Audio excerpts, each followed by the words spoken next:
Hello, this is Danny here, and I'm answering a question that was posted on the Cinema 4D CAF forum. And I figured it'd be better if I put it into a video rather than writing it out, because it becomes much more easier to understand.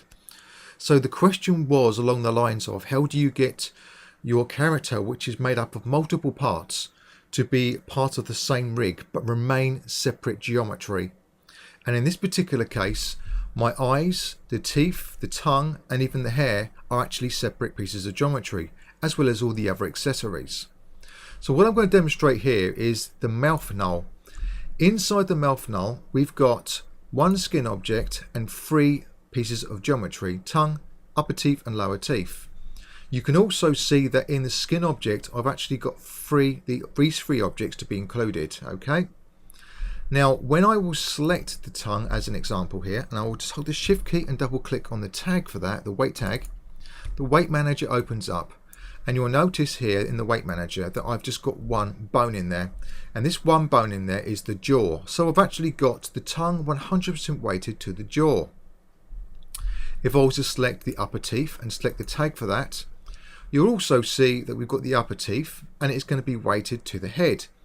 But in this particular case, you'll notice that I've got all the other joints in here, and that's not really necessary. You don't have to have all the joints in there.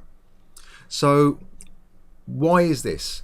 Well, you can leave all the joints in there as long as you've got it weighted to the correct joint, but I find it's easier to just have the joint that's needed in there.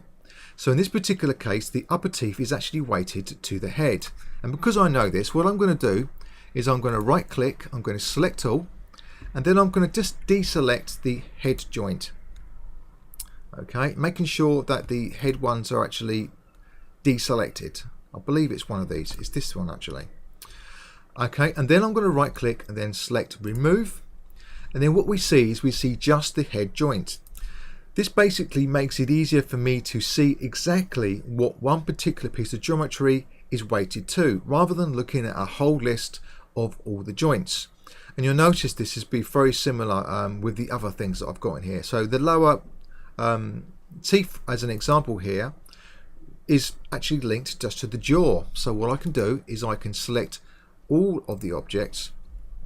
It's only the jaw that I need to deselect, right click and then remove everything else. This is because the jaw is the joint that my lower teeth geometry is 100% weighted to.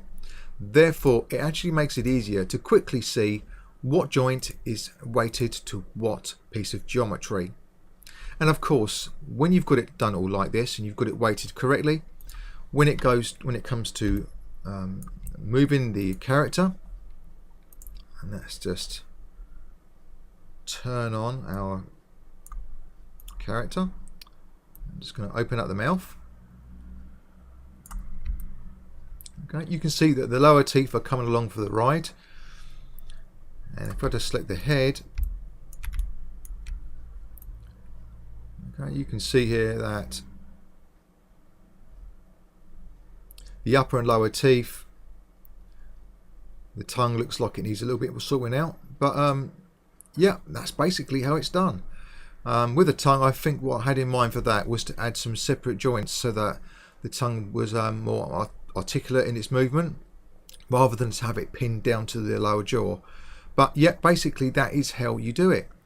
And for the hair geometry itself, which I think I've disabled, I don't think I've deleted it. I don't think I can see it in here, but it's exactly the same thing anyway with the hair object.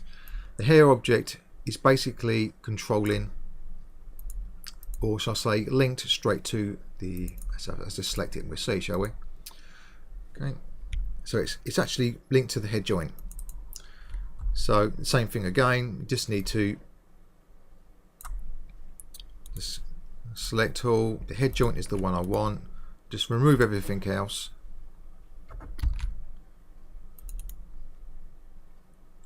Do that again. Select all. Remove everything else.